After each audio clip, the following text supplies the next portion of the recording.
You're still watching TVC Breakfast. On that note, we are back in Lagos, and Olamide Odekunle, looking beautiful in that black dress, is ready to take us through everything that has been happening in the world of social media. Once again, my darling, good morning. Good morning, guys. I'm learning from you, Ria. Nelson, you're trying small, but you can't keep up with the ladies. It's a shame. It's a shame. But I already told you earlier, Olamide, that there's so much to get into. She looks really beautiful. Shall we take it away? Take it away. Good morning, Nigeria. Like I always say, TVC has a finger on the pulse and our eyes on the streets. And here on the Trending Now segment, my team and I do our best on a daily basis to bring you all the trending stories that are shaping the world that you and I live in. We begin today with some news in the Senate, where Akpabio and his deputy clashed over the Senate's response to Trump's threat. There was mild drama yesterday after President of the Red Chamber, Senator Godswill Akpabio, and his deputy, Senator Jibrin Barau, disagreed over the upper chamber's response to U.S. President Donald Trump's threat of military action against terrorists in Nigeria. Now, this disagreement began after reports surfaced alleging that Akpabio had personally rebuffed Trump over Nigeria's classification as a country of particular concern. Well, Akpabio denied the claim, insisting that he never attacked the American president, saying that he could only communicate the collective resolution of the Senate once the executive takes a clear position. This is what he had to say. Breaking news. Breaking news should not break the society. But a situation where somebody will sit in the comfort of his room and produce a report and produce fake pictures of 2023 when the Senate President with senators visited Port Harcourt on a very different thing and say, oh, Senate President answers President Trump. Who am I to answer President Trump? Have you ever heard of such a thing? And the Senate President said that Nigerians are not complaining, that we like the way we are living. Now, Akpabio later directed the clerk of the Senate to delete Barau's remarks on the issue from the day's proceedings, saying that they did not reflect the official stance of the chamber. But this incident does underscore the delicate balance that often exists between legislative independence and executive diplomacy, especially as Nigeria right now is navigating growing foreign scrutiny over our security and our human rights record. Let's take a look at social media.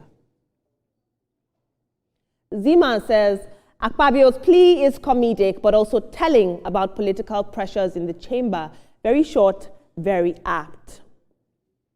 Team, I'm going to come to you right now. This is very interesting, and why I chose to take this story is because right now we know what's going on with with Trump and his feelings towards Nigeria. And so we're seeing a lot of sentiment, a lot of political actors in this period are coming out to respond in form of the government. While that was very funny, he said, you know, who am I to answer Trump? It does tell a story that we must allow the right people frame our narrative and answer us on behalf of the president. There's so many people that are talking right now on two sides of their mouth, and they say they are speaking for the presidency, but officially they can't.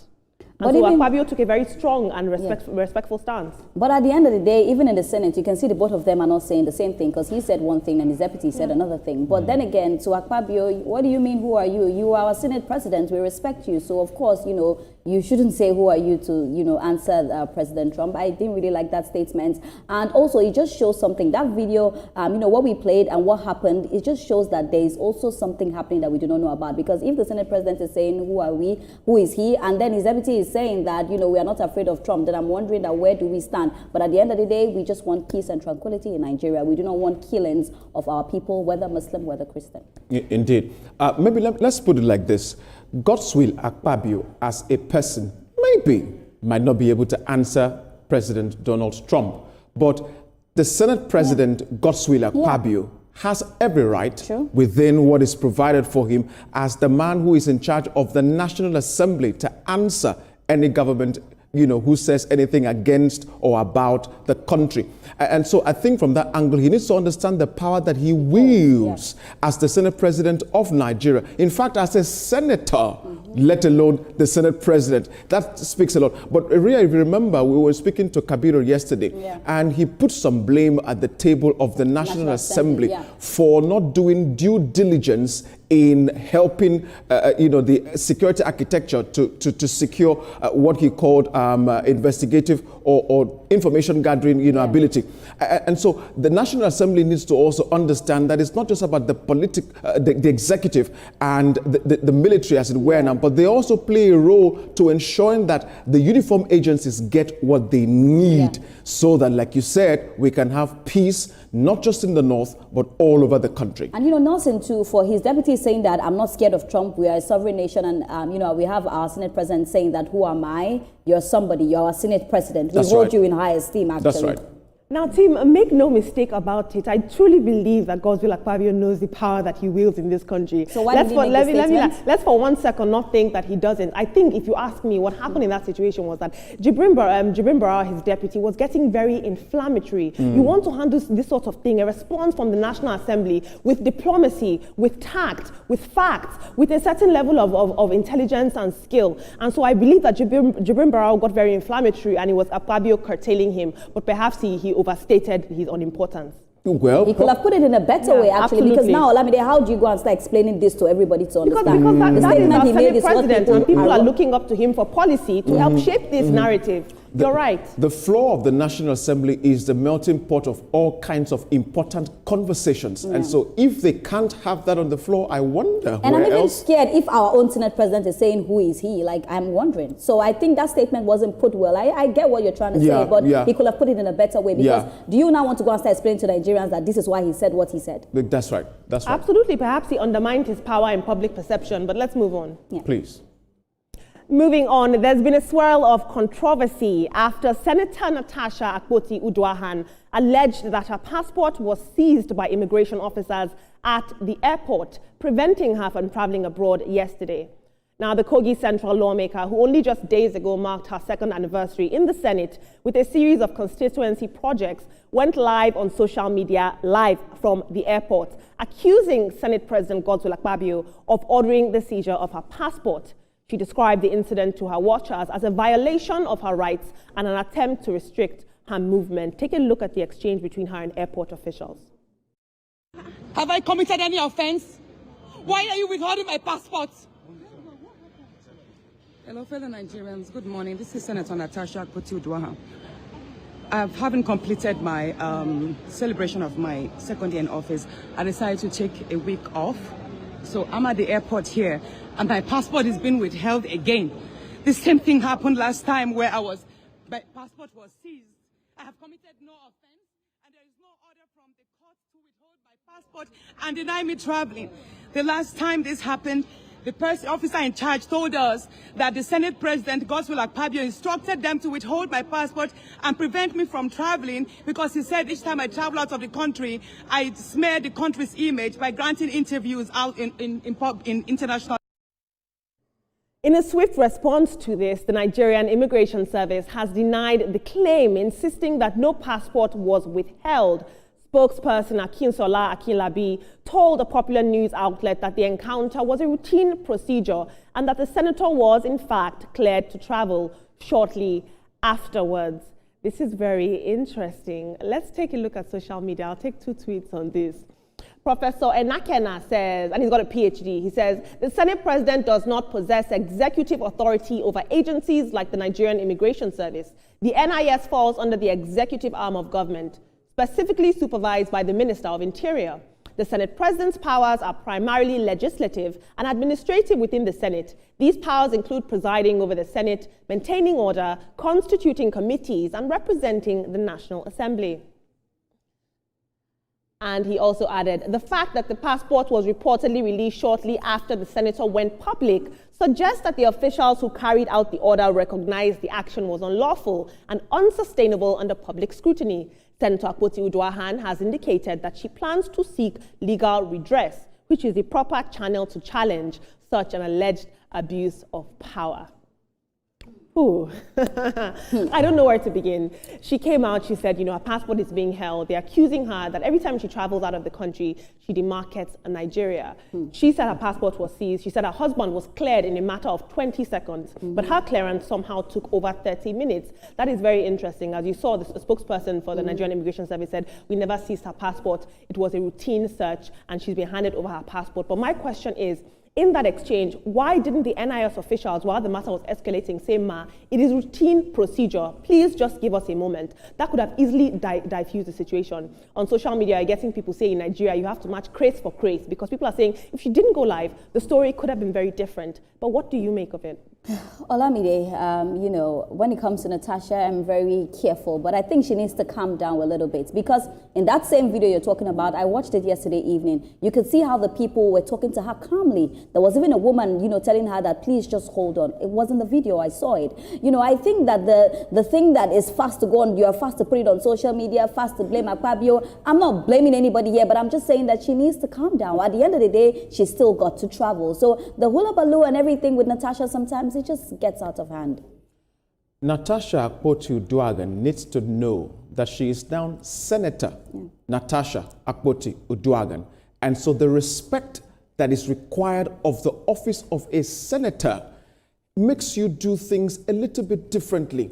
Now, whatever the matter was, I think as a senator who has access to some level of power and authority in this country, calls could have been made to the right and appropriate Just for some persons. context, Nelson, not taking sides, but she said before this has happened and she had to call a very influential person to garner the release of her passport. Just some context. And was that the call that brought about the settlement, or it was the videos that she made? Which one brought the settlement? She's saying that this same incident has happened before and she had to make plenty calls. Okay, Look, go. Olamide, going this social media noise is not the way Senator Natasha should go about things like this. I mean, Madam, you hold a respectable office and you sit in there. So coming always on social media to razz the ground is not really, I don't think that's the way you should be going about things. There are better ways of handling matters like this. Except maybe your life is in danger, or, okay, we can explain, but his passport, Olamide, I'll tell you something. If she continues like that, people would not take her serious. And this is not me standing, I'm not against anybody or for anybody, but if she continues on this tangentry, nobody will take her serious. Because if you say you indeed made a call, the video was unnecessary because you made a call. You read a tweet and somebody was saying we should match craze for craze. As a senator, you should not be matching craze for craze. Like, it's not just acceptable, because you now have a political position. If I, as a journalist, would not even do that, if that happens to me, I will make the calls I need to make, But for you as a senator now doing that, I expect, an uneducated person to do that. But you now doing the live video, if you could make the call, why didn't you just make the call calmly and let it go? But it's like a validation that you want everybody to see what's happening. You always want to blame things on Akpabio. And it's not that we have any issue with you, at all. Madam Natasha. I love her, I mean, you don't know me, there's no personal issue here, but please, for the fact that you are a distinguished senator of the Federal Republic of Nigeria, people were passing and just seeing her act that way. There are ways of handling matters like this. Absolutely, team. Thank you so much for your input. It's important to note that I just want to say this. If these allegations are true, I cannot speak to whether or not the Senate President ordered the seizure of her passport, but if they are true, we have to ask ourselves, if a sitting senator can be treated this way, what hope remains for ordinary citizens? But we do not know. Let us pray that there is no situation that brings us to the point where we feel that we need to cry out and the public needs to see us. Thank you so much for your input, team. Moving on, there's growing outrage in Abuja after a woman claimed that she's been denied access to her own home a full year after fully completing payment on the home. Now, according to reports, the developer has refused to hand over her keys, insisting that the property's value has since appreciated and that new terms must now be agreed, aka a higher price. Listen to her ordeal. My name is Queen Akpana. I'm the host for Echoes of Grace Talk Show, ex-beauty queen, ex-government appointee.